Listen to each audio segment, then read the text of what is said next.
Good evening, you're watching the news from the Sultanate of Oman television. First the headlines. Aimed to witness achievements, the Royal Oman Police celebrates its annual day, which falls on the 5th of January every year. D1 of the Royal Court launches the second stage of national programme to develop youth skills to transform 100 projects to 100 technical companies. And Labour and Employment Lab in Tanfeed stresses the importance of integrated performances between supervised bodies and discusses updates of national programme for leadership development in the private sector.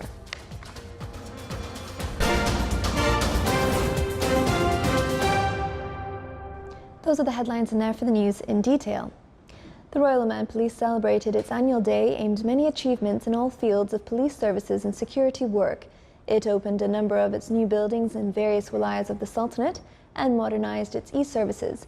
During last year, the Royal Oman Police celebrated the inauguration of a number of its modern buildings as geographical commands, police centre service buildings, special task units, in addition to the noticeable developments of electronic services and updates of existing ROP electronic applications.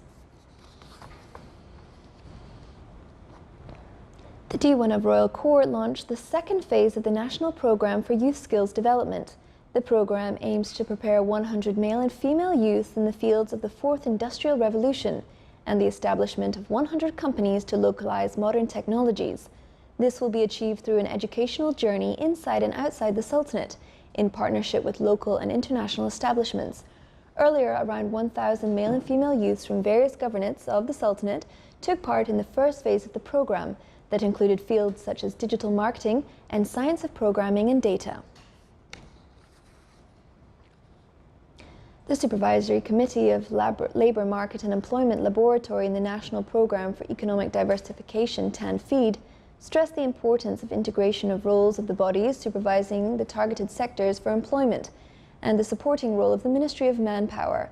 The committee reviewed during its meeting the implementation status of the initiatives and what had been achieved with the work steps as per the data frames.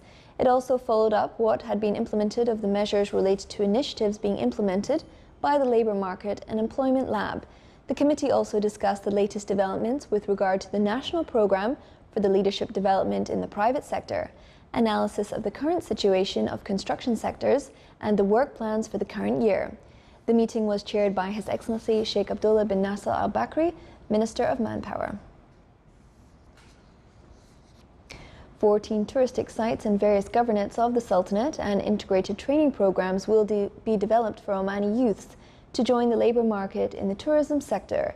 This was stressed by His Excellency Ahmed bin Nasser Al Marazi, Minister of Tourism, as part of the Omani strategy for tourism. His Excellency valued in an interview for Shurafat Al Majlis the role will be played by this strategy in attracting more tourists as to reach 11 million tourists by 2040, increasing the gross domestic product and contributing to the sustainable development process. He also pointed out that the strategy will be implemented in 3 phases with 16 various initiatives as part of the national programme to enhance economic diversification.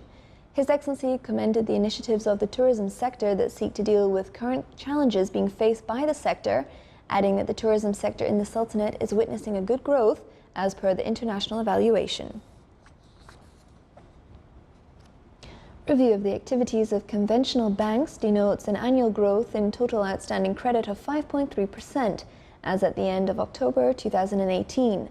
According to the bulletin released by the Central Bank of Oman, the credit to the private sector increased by 3.7% to 18.8 billion Omani Rials as at the end of October 2018.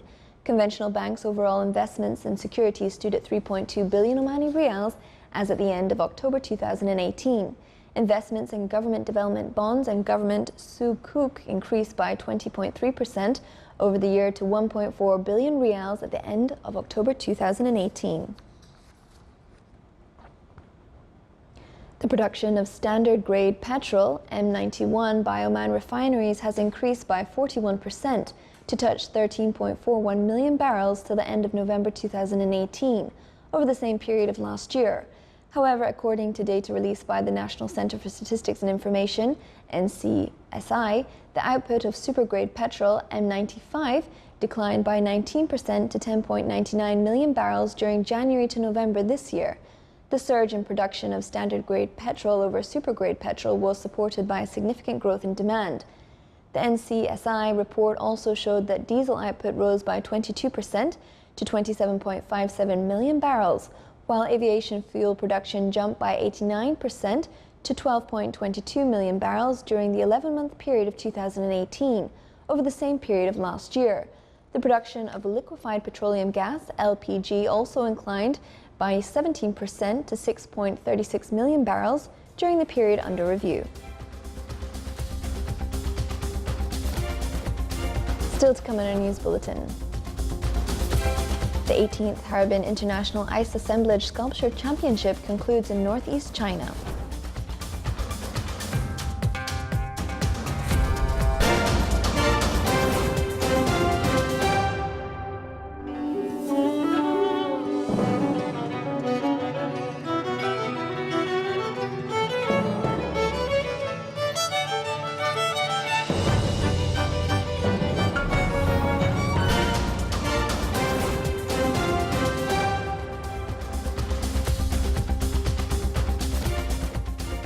Welcome back to the news from the Sultan of Oman television. The Directorate General of Health Services and the Governorate of Dhofar celebrated the honouring of health workers and governmental and private bodies participating during the time of tropical storms Mikunu and Luban. The ceremony included a visual show on efforts exerted at climate conditions and procedures taken by the health sector in the governorates. The ceremony also included honouring of employees working at health sectors from government and private institutions, which contributed in the approved emergency plan for emergency cases. The honouring ceremony was presided over by His Excellency Dr. Ahmed bin Mohammed Al Sayedi, Minister of Health. The Ministry of Commerce and Industry ended the inspection of 331 industrial establishments in various governorates of the Sultanate. They were urged to correct their legal status and comply with applicable laws and regulations. The ministry stressed that the industrial monitoring represents a main factor to ensure the industrial establishments are following laws and regulations, organizing the industrial sector in order to improve and upgrade the efficiency of this sector, as to contribute to the development of trade and national economy. National Business Centre, affiliated to the Public Establishment for Industrial Estates, Madayan, signed a contract to incubate technology solution companies. The centre, through this step, aimed to push forward the economic growth wheel by creating awareness in entrepreneurship and inspire new youth generations to discover their abilities on establishing private institutions, in addition to create dialogue and communication on channels among society and commercial initiatives in order to honour and encourage small and medium-sized enterprises to make its presence at local markets. The Ministry of Manpower announced that the number of participants at the Award of Manpower Competition for Innovation has reached 375 projects. The award, of which its results will be announced next Wednesday, is aimed to support and enhance innovation at various fields and contribute in building knowledge-based economy on innovation, under the theme of Innovation is Partnership and Sustainability.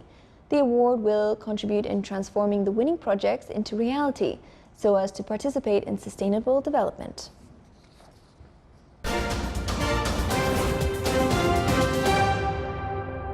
An ice sculpture of footballers by a Russian team won the first prize at the 8th China Harbin Ice Assemblage Sculpture Championship that concluded yesterday in the capital of northeast China's Heilongjiang province. Sculptors from 12 countries took part in the annual event at the Harbin Ice and Snow World Park. One Mongolian team and a Chinese team won the second prize for their sculptures, respectively, named Future and Great China.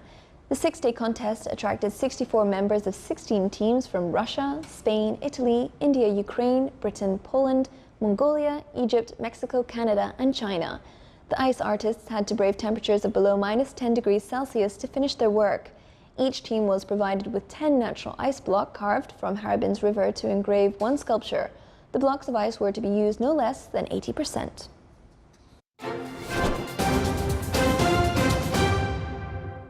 Now for the general weather forecast around the Sultanate. Clear skies will prevail over most of the governorate, with chances of low cloud and fog late at night and early morning over the coast of the Arabian Sea. Winds will be northwesterly to north light to moderate, and seas will be slight with a maximum wave height of 1.5 meters.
This is the Sultan Command Television. Before we end tonight's bulletin, here are the main points once again.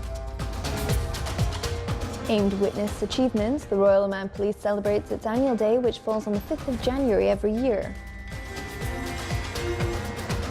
The D1 of Royal Court launches the second stage of national programme to develop youth skills to transform 100 projects to 100 technical companies. And Labour and Employment Lab in Tanfeed stresses the importance of integrated performances between supervised bodies and discusses updates of national programme for leadership development in the private sector.